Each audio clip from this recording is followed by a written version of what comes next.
God bless media, courageous owners for reporting, giving life, and then my dear friends reporters. What has happened yesterday? Killing a fighter hero, Ramalingam Murthy, is a total failure of Revanth Reddy as a Home Minister, as Chief Minister.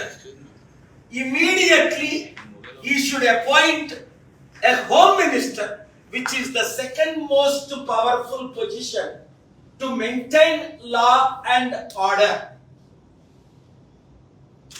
Many are blaming Revanth Reddy for countless murders in Telangana state for the last 13 months since he became Home Minister and Chief Minister.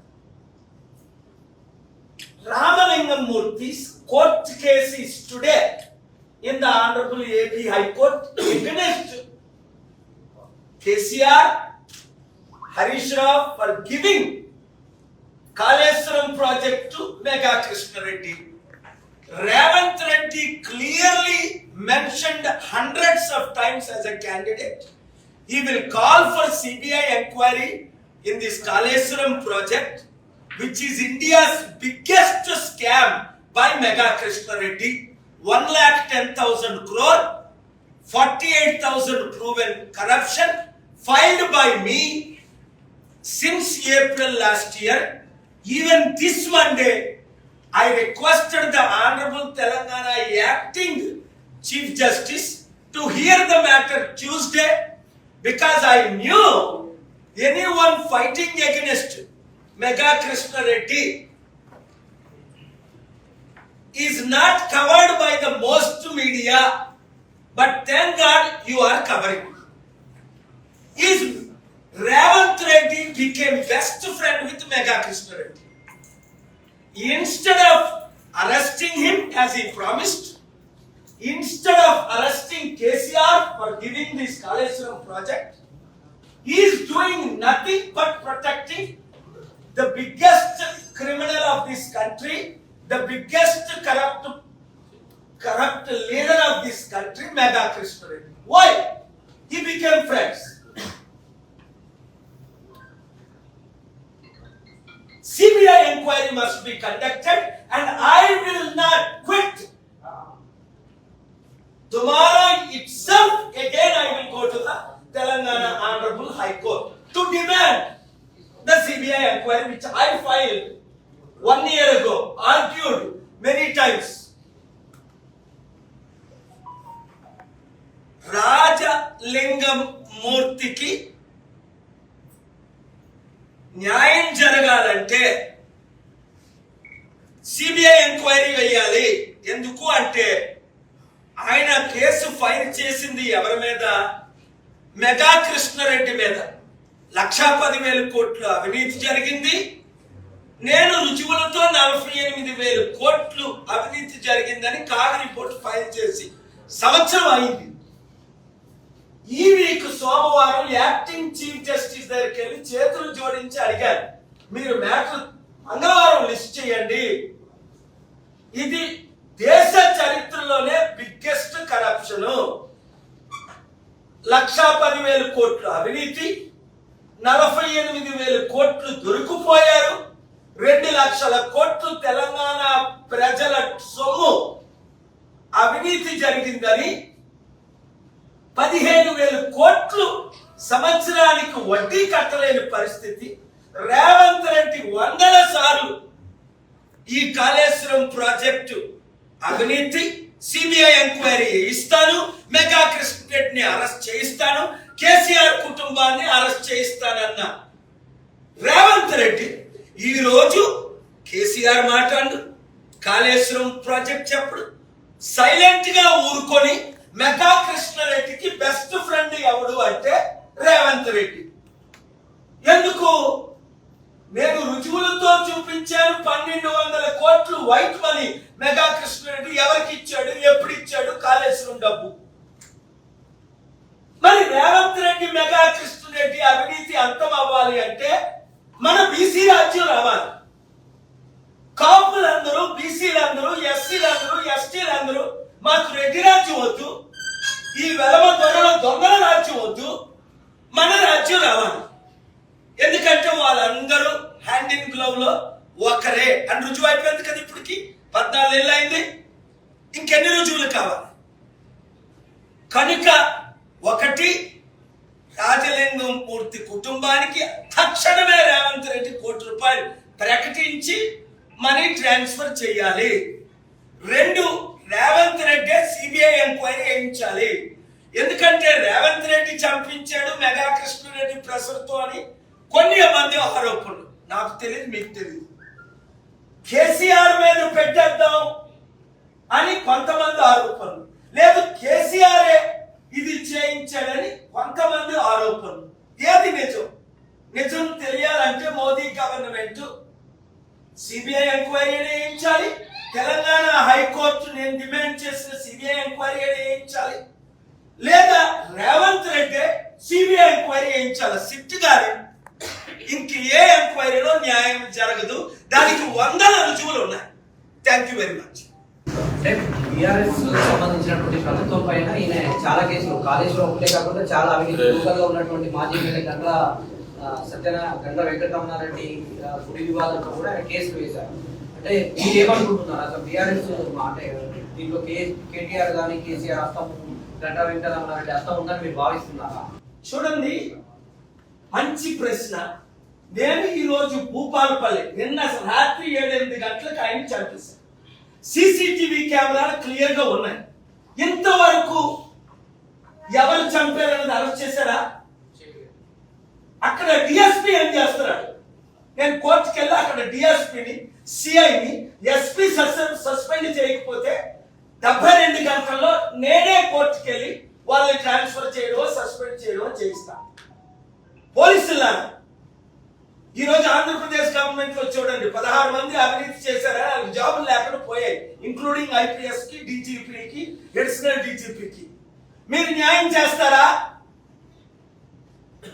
లేదా నన్ను చేయించమంటారా? దేవుడు మీ కుటుంబాలను సర్వనాశనం చేస్తాడు, మీ పిల్లల సర్వనాశనం చేస్తాడు. ఎందుకంటే రాజలింగం మూర్తికి కూడా పిల్లలు ఉన్నారు కదా, కుటుంబం ఉంది కదా. మనుష్యుడు ఏ విత్తునో ఆ పంటనే కోస్తాడు. మీరు న్యాయం చేయండి. డబ్బుకి మెనిపులేట్ అవ్వకండి, పొలిటికల్ ప్రెషర్ అసలు మెనిపులేట్ అవ్వకండి.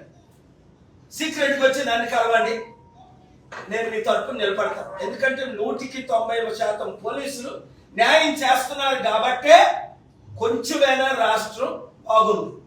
మీ తరపున నేనున్నా, మీ తరపున దేవుడు ఉంటాడు. రాజలింగమూర్తి న్యాయం జరగాలి. ఇక్కడ ఎమ్మెల్యే చేయించాడా? ఇదేంటిది? 100,000 హత్యలు జరుగుతుంటే, 100,000 మానభంగాలు జరుగుతుంటే ఎక్కడ న్యాయం?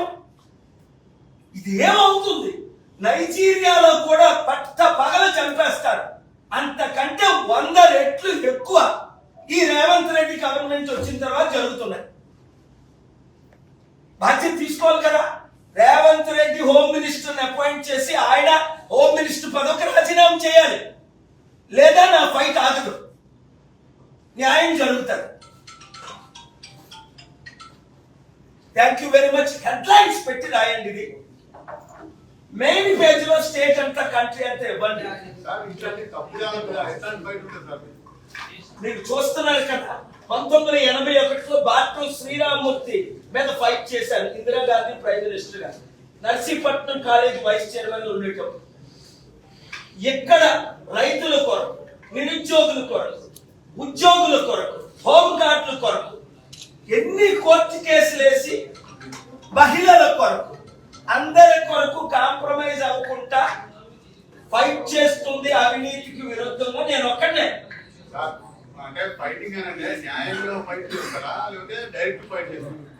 నేను ఏ ఫైట్ అయినా చేస్తా. ప్రజల్ని కాపాడుకునే ఫైట్ చేస్తా. ఫస్ట్ ఫైట్ నాది ప్రార్థనా ఫైట్. రాజశేఖర రెడ్డికి నా గొడవైనప్పుడు దేవుడి ద్వారా ఫైట్, చట్టాల ద్వారా ఫైట్. యూత్ సహించేది లేదు. నిరుద్యోగులారా బయటికి రండి, నిలదీయండి, ప్రశ్నించండి. 7569441275 కి ప్రతి సర్పంచ్ గా, ఎంపీటీసీగా, జడ్పీటీసీగా ప్రజాశాంతి పార్టీ తరఫు నుండి ఫైట్ చేయండి. నేనున్నా మీకు. రాజలింగం మూర్తి కొరకు భూపాలు వచ్చాను కదా, అక్కడ 1 అవర్ ఆగండి మర్యాద చేయకుండా అంటే ఎందుకు ఎంత భయం?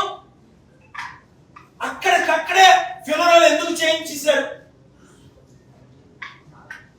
అందుకని అటు నుండి మరలా ఇటు వచ్చి హనుకొండలో ఈ ప్రెస్ మీట్ పెట్టడం జరుగుతుంది. న్యాయం కొరకు ఫైట్ చేస్తాను. న్యాయమే గెలుస్తుంది ఏ రోజుకైనా.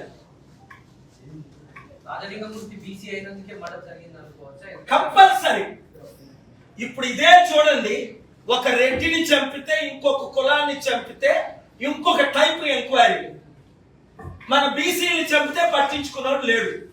బానిస కానీ ఇప్పుడు ఆర్ కృష్ణ ఉన్నాడు, బీసీ బానిస అయిపోయాడు, టచ్ చేయరు. ఆర్ కృష్ణ ద్వారా కొత్త కొత్త కుర్రోళ్ళు తీసుకొస్తున్నారు. ఇప్పుడు ఒక యూట్యూబర్ని ఎమ్మెల్సీ పోస్ట్ ఇచ్చి నోర్మించడానికి పేరేమని చెప్పాల్సి లేదు. కనుక బానిసలైన బీసీలారా, బిఆర్ఎస్ లో ఉన్న బీసీలారా,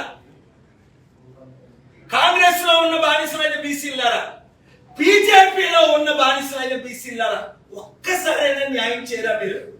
ఆ 2-3 కుల కుటుంబ పార్టీల నుంచి మీరు బయటకు రారా? ఒక్కసారి అంబేద్కర్ ఆశయాలు నెరవేర్చరా? ఒక్కసారి బీసీనైన నన్ను మీరు ముఖ్యమంత్రి చేస్తే ఎన్ని అద్భుతాలు జరుగుతాయి, ఎంత అభివృద్ధి జరుగుతుంది. వాళ్ళు రారు అయితే మీరు యూత్ అంతా రండి. Let us fight together, pray together, fast together, work together to make the next CM not from BJP BC or BRS BC or Congress BC, because they are not BCs who are in BJP, BRS and Congress. They are nothing but slaves of the upper caste rule of the last 78 years. అందుకనే నా తమ్ముడు బండి సంజయ్ అంటాడు రాహుల్ గాంధీ ముస్లిం అని. అడిగి ఇంకో పని లేదు. ఈడు ముస్లిము, ఈడు హిందూ, ఈడు క్రిస్టియన్ అన్నం తప్ప. తమ్ముడు బండి, సిగ్గు లేదు నీకు? రా బయటికి, ఒక హీరోగా ఉండు, చరిత్రలో నిలబడు. బ్రాహ్మణ పార్టీలో నువ్వెందుకున్నా? ఒక బీసీ అయ్యండి. బ్రాహ్మణ బీజేపీ ఆర్ఎస్ఎస్ పార్టీలో నువ్వెందుకున్నా?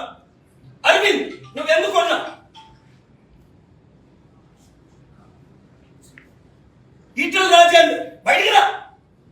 అరే నీకేం తక్కువరా? నేనంటే ఇంత గౌరవం. 2 చేతులు జోడించి మీరు అందరూ నాకు నమస్కారాలు పెడతారు ఎక్కడ కనబడినా. మరి ఎందుకు మీకు భయం? అప్పుడంటే అమెరికాలో ఉన్నాను, రోజు మీకంటే ప్రతి గ్రామం, ప్రతి మండలం, ప్రతి నియోజకవర్గం 2 తెలుగు రాష్ట్రాలు తిరుగుతున్నాను కదా. సుప్రీం కోర్టు నుంచి గల్లీ కోర్టు వరకు మీకు ఫైట్ చేస్తున్నాను కదా. నాంపల్లి కోర్టులో గొడవ అయితే నేను అక్కడే. సుప్రీం కోర్టులో మీ కొరకు, రైతులందరి కొరకు న్యాయం చేయలేదా? రాకేష్ టికెట్ రూల్స్ చేంజ్ చేసి 60-70% ఉన్న రైతులకు నేను రైతుల మినిస్టర్ నా హోటల్కి రప్పించుకొని సంతకాలు పెట్టించి కేసులు విత్డ్రా చేయించుకున్నాను కదా 2022లో. ఇక్కడ 2023లో కామారెడ్డి రైతులకు న్యాయం చేయలేదా? ఆర్డర్ తేలేదా? కంపెనీని ఆపలేదా? ఇంకెంతకాలం మీ కొరకు నేను ఒక్కరిని పోటీ చేస్తాను, ఫైట్ చేస్తాను? మీరు ఎంతకాలం దాగుంటారు? చూస్తున్నారు నిచ్చెనలాగా. నిచ్చెన అందరినీ ఎక్కిస్తుంది పైకి, నిచ్చెన మాత్రం ఎప్పుడు ఎక్కదు. ఈ బీసీ బానిసలు అందరూ నిచ్చెనలాగా ఉండిపోయారు ఆ పార్టీలు. బయటకు రండి, మంత్రులు కండి, రాజ్యాధికారం ఏర్కోండి. Thank you very much.